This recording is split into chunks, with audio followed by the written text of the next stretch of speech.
In fact, even when I crossed the road, the first thing my mind would tell me was, you're going to die, that truck is going to hit you, you're going to be spot dead, your blood is going to... Would anybody understand what I'm going through?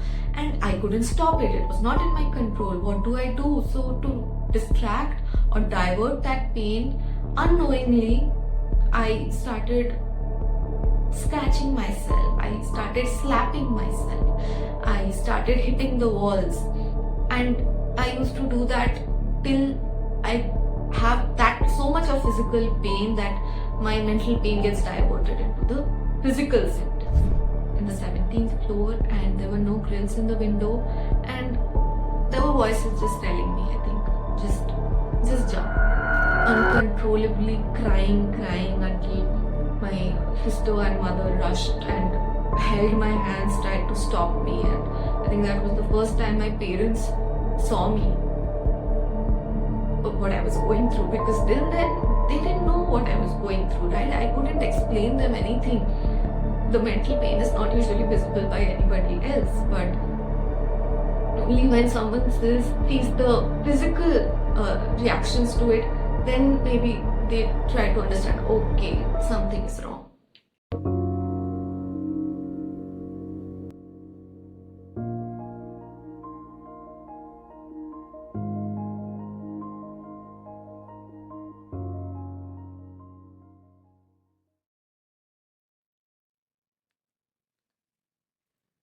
So hi, my name is Pallavi. I am 30 years old and I live in Bangalore, India. I have been in the academics field for some time now. I completed my PhD recently and have also published papers in top journals like Harvard and Ivy. I'm also been good in sports, and coming from a well-educated family, like both my grandfathers, one completed his PhD from Germany, the other completed his master's from USA. And the reason I'm telling you all these specific details is because I need you to understand the gravity of the situation. Like a person as me who is coming from a well-educated family, a Bengali family who are usually known to be a little open-minded comparatively, and still I went through something so torturous mentally. I just feel extremely empathetic for people who do not have that support, who do not have that awareness or knowledge in any way.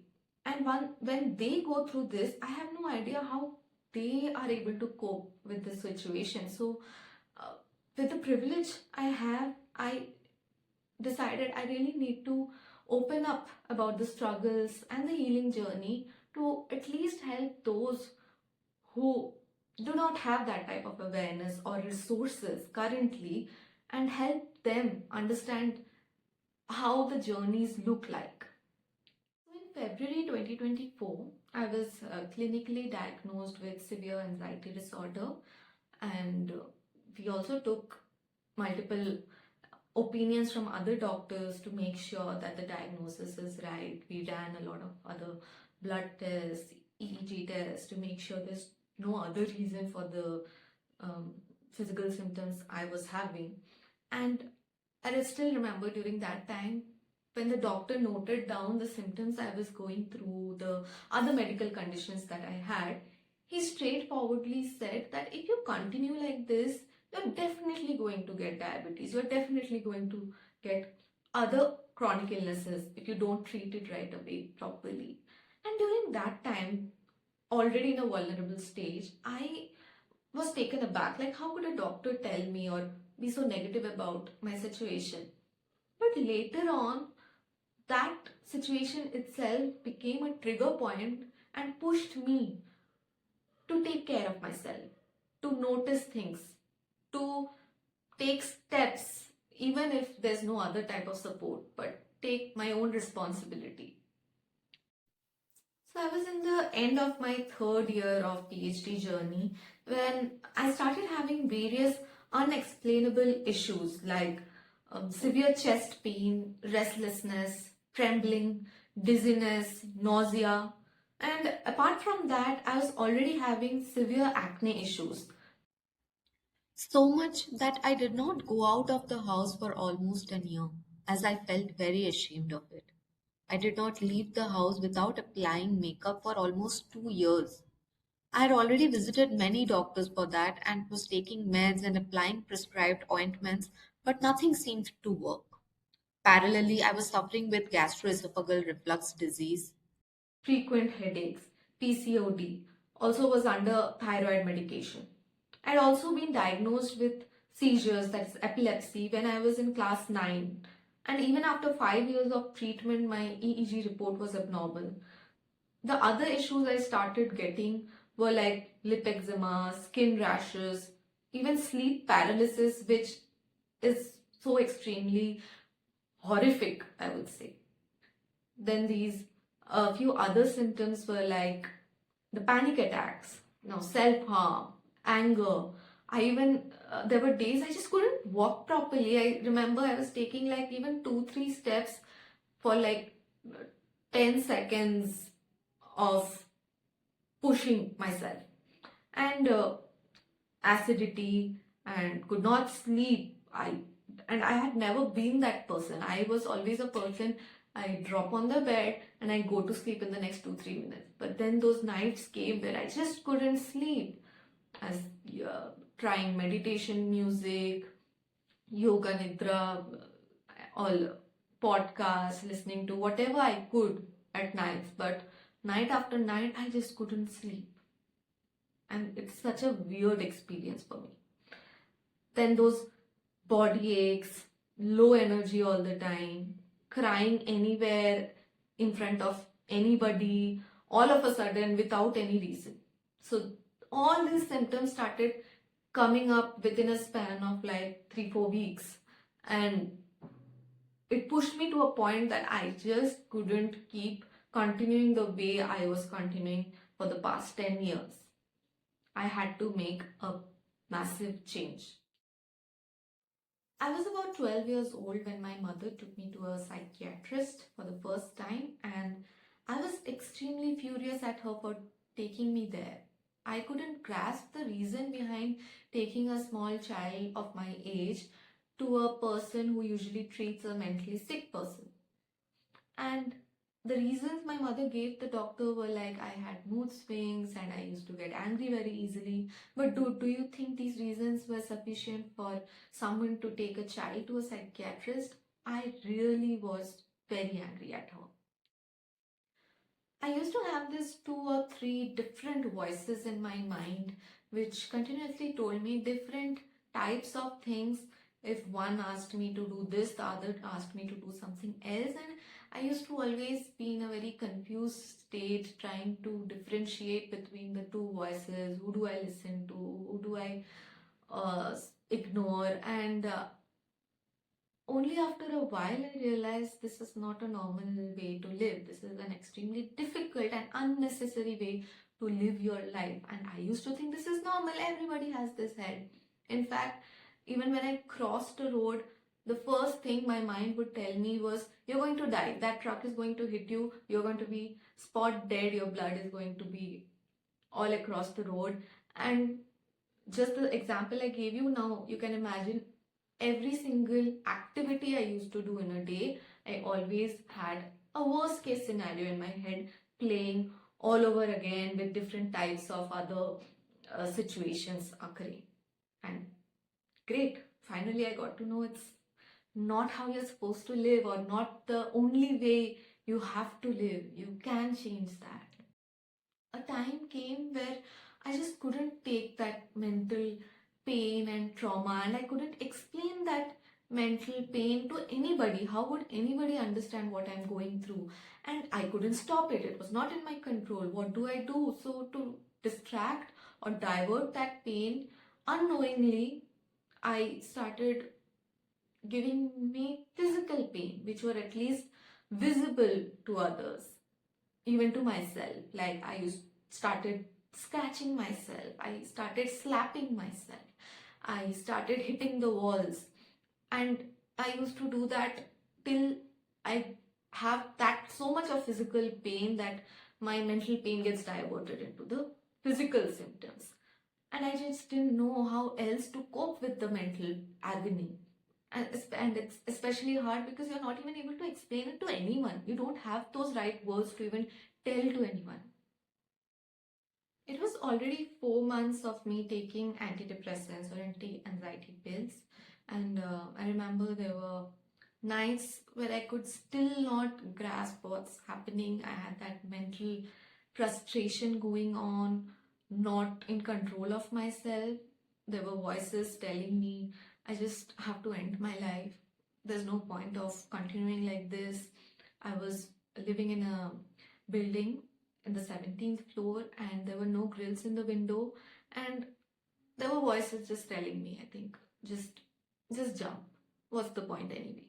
But then there were other voices telling me 10 different other things, and I still remember during that point of time I had scratches over here on my chest. I was trying to either pull out my soul from the body or trying to differentiate my body from the soul. I had no idea why I was doing that. I was just uncontrollably crying until my sister and mother rushed and held my hands, tried to stop me. And I think that was the first time my parents saw me, what I was going through, because till then they didn't know what I was going through, right? I couldn't explain them anything.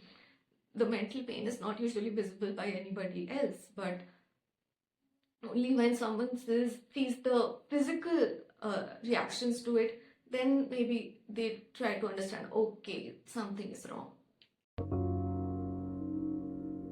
So since early childhood, I was always dealing with frequent anger issues and mood swings, and my mother was worried. My mother has always been a person who's worried about her daughters more than you need to be, maybe.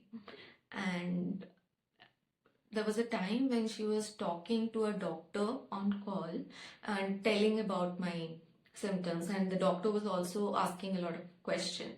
And I was not in the room, but I was overhearing her from outside the room. That's when I heard her speaking about, I think the doctor asked what are the family medical history, if there's this and that. And that's how, when I realized that my mother speaking about her mom as my grandmother, who had some mental um, conditions due to which she had committed suicide, and she was also diagnosed with um, psychiatric issues for which she was taking medicines for the past 3 years before which she committed suicide. And that was the first time. It was a big shock for me because I was almost 15 years old, and or 15 years old, and I didn't know about it, about my grandmother ever. And only after many years is when I realized why my mother took me to a psychiatrist at a very early age was because of precautionary measures she wanted to take, because these mental illnesses has a tendency of running in families. It has a genetic component to it. So whatever she did for her child was out of love and care and protection, which I didn't understand that time, but I understand it today, and I'm extremely grateful for whatever she wanted to do for her child. And I also wanted to highlight the support I got from my family, friends during this phase. So I was at a point I couldn't go to the doctor by myself. My sister took a decision, flew from Mumbai to Bangalore to just take me to a doctor, to any doctor. But luckily, she took me to a psychiatrist. But I couldn't. I was having panic attacks left, right, and center at any given time. I used to get super annoyed if someone came unannounced to the house. I um, used to cry in the canteen while talking to my supervisor in the airport, and without any reason. How dumb, how stupid am I looking? I was so embarrassed of what I was going through. I didn't know what exactly is happening to me. So the lack of knowledge was also putting a lot of pressure on my so-called reputation, which today I am not thinking so much of. When my friends got to know about this, my friends used to call me, um, but I just didn't pick their calls. There were times when I could just see my phone that there are calls coming from my one friend and the third friend and the sixth friend. I would just not pick their calls, or I would just cut their calls because I just didn't want to talk. And days after days, that kept continuing. It went on for months. And I don't know exactly why was I doing that, because people say you need to talk to friends, you will feel lighter, share your sufferings, you will feel lighter. But at that point of time, we don't want to talk to anybody, we don't want to share anything to anyone because we know nobody is going to understand. What's the point of making a fool of ourselves in front of our friends and family? I just don't see the point. And there's a myth, I would say, that people think that you go through anxiety or depression during difficult period of your time when there's things not happening as per your plan. But when I went through this, I was in a very good space. I was always uh, well supported by my family. My PhD was going to end. Um, I was doing quite good, I would say. And that's when I also realized that, if you all know about a popular actress in Bollywood, Deepika Padukone, she had come openly talking about her depression journey. The first time when I had come across that news, I thought, okay, maybe she had a bad breakup with her ex, and that's why she's going through that. And I judged her that way. I didn't take her that seriously. But only when I went through my whole journey and connected the dots between what other celebrities or whatever other stories were available online, I realized and researched more on her. She went through her depression at a peak of her career. The breakup was done long back. She was doing very, very good top class movies. She was already becoming one of the well known faces in the industry. And that's when she went through the depression. So it doesn't necessarily mean that you go through only during your difficult period of time. It's just that the environment gives you one small trigger that brings out all your past traumas, not just in this life, but even your all previous lives.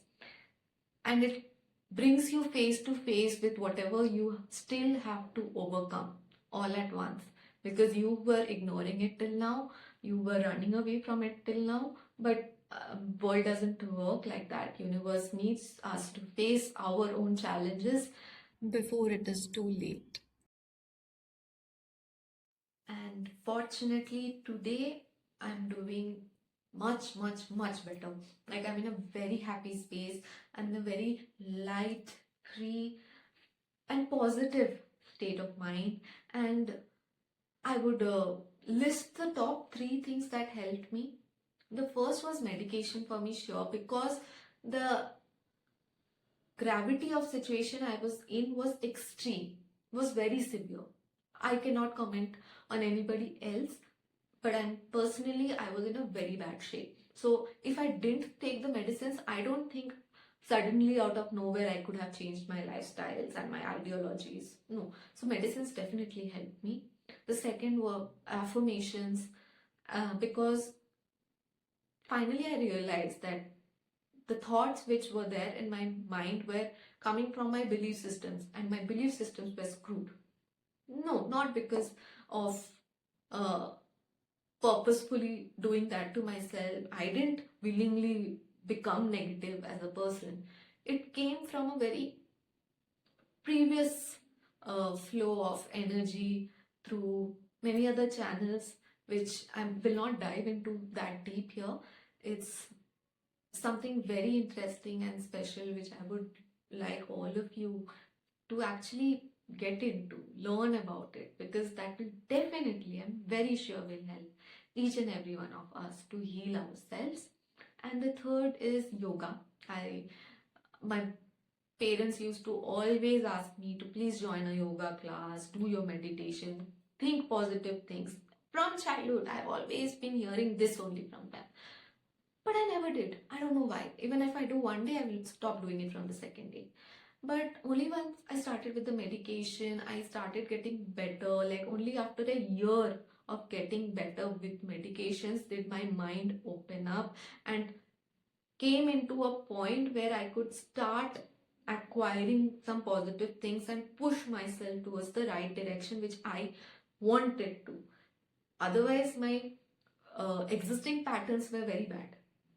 But only after so much of other type of support was I able to direct myself, join a yoga class, start doing yoga and meditation. And it is difficult. Uh, it's easy to be said than done, but I don't think in today's date there's any other better alternative than that. And no, not just do yoga just like that. Learn the science behind it. Learn why breathing techniques, how does it help? Because all these small things can help you immensely. It will change your life. I am extremely positive about that. And also a very important thing which I want to broadcast, especially to my fellow warriors of any kind of mental illness. And I just want to share through my learning, maybe it can help you, is the medications which we take, like antidepressants or anti-anxiety pills or SOS tablets, it doesn't cure our suffering. It only numbs our feelings, our sensations for a time period that you or we can use to develop certain habits to overcome our pain ourselves. So the medication is never going to help us heal. It's we ourselves who has to take necessary actions and steps to heal ourselves. And these antidepressants, even if doctors say no, they are not habitual, they are quite habitual. Like, I would also add a documentary in the description box, uh, wherein you can find how people have actually faced so many different problems after started to taking these types of medications. There are various other side effects to it, which doctors of course don't want to tell you, and there's a reason behind it. This because they need you to see the positive out of it, which is good. But we'll have to get our awareness through our own research. Today, doctors do not have so much of time to make you sit and teach you everything from A to Z. They don't have that time. They have so many patients coming up. So please take up your own responsibility and start researching, creating that awareness for yourself. The second thing I would also want to point it out was when I had to reduce my dosage. So I was in a very high dosage of medication, but whenever I was asked, okay, now you can try to reduce the dosage, again my symptoms were coming back. It happens once, it happened twice, it happened thrice, but my dosage was not going down. I was quite frustrated with that. That's when I started researching what to do, how to do, and that's when I came across, okay, if doctors are not able to help you, let's do one thing. If the doctor has asked me to reduce the dosage from X to Y, let me start taking the tablets one day X, one day Y, then again X, or do some kind of permutation and combination so that your reduction is very, very gradual, so that your body has enough amount of time and support to adapt to the amount of medicines you are taking. And the slower the reduction dosage is, the easier it becomes for the body to get adapted to that. And just a small advice to all the viewers is, if there are symptoms, don't ignore them. Those symptoms are here for a reason. The symptoms are here for you to watch out for, understand what are you doing wrong, how do you get yourself in a better place, and take the necessary actions. Because till you keep ignoring them, the problems will just keep multiplying and coming back to you. It doesn't stop. We cannot run away from that. That's the sad reality, but that is the only reality. I would also want to say that it's not like I don't have difficult days. I do come into situations when I'm put in a spot of overthinking or overanalyzing or getting anxious. But today I know, oh, I'm thinking this way because of these uh, pre-made conditions I have in my mind. If I just take a step back, zoom out from the picture, see the bigger picture, and then calm down and take the decision of my next step. In fact, I don't remember getting angry in the past 1.5 years. Like, even if there have been times when I'm supposed to be reacting angrily, I haven't. Like, I have my friends and family members who have told me this, that you seem so different, you have changed, there's something very different about you. And I can see it myself. I'm very happy about it. And I want all of you to go through it, feel it, because the life we were living doesn't necessarily have to be the life we have to die with. Unless you're already happy in your life, that's a different thing. But if you're not happy in your life, there is a different way to live. Yes, it's not easy to change, but it's definitely worth it. Definitely worth it. And my final statement is, you do not have to take a very big leap in the first go itself. You can start small. And the smallest step that I can think of, which I had taken personally, that I had started to consume the right type of content over social media platforms and the movies that I could find of. Because the type of content which you see has a direct influence on the brain, mind, as well as body, and science backs this statement. So please try to willingly and consciously find that type of content. For example, this video. While watching this video, you're able to understand how a fellow anxiety warrior is able to treat themselves. Maybe few steps can work on you, maybe few others wouldn't. But that doesn't mean you don't have to try it out on yourself. You are not losing out on anything. So try to find that type of content, follow those type of pages which can definitely benefit you over the long run. So this is the smallest step that I did, and it has definitely helped me a lot. And if you are someone who has been going through a journey of mental illness, I would love for you to get in touch with me. My contact details will be there in the description box. You can just email me, because I would love to know from your perspective, your journey, your unique experiences, which can teach many others so many other things. Because in today's time, the content of mental illness from a sufferer's point of view is extremely limited, and I want to change that. And I would love for you to help this community, this objective, this goal. If you can be a part of it, that will be beautiful. Thank you so much. No one understands the quiet struggle of mental health warriors better than someone who has lived it. The story that can create a huge difference in your life might be the very next one. Do hit the subscribe and bell button so that you get notified for the next video.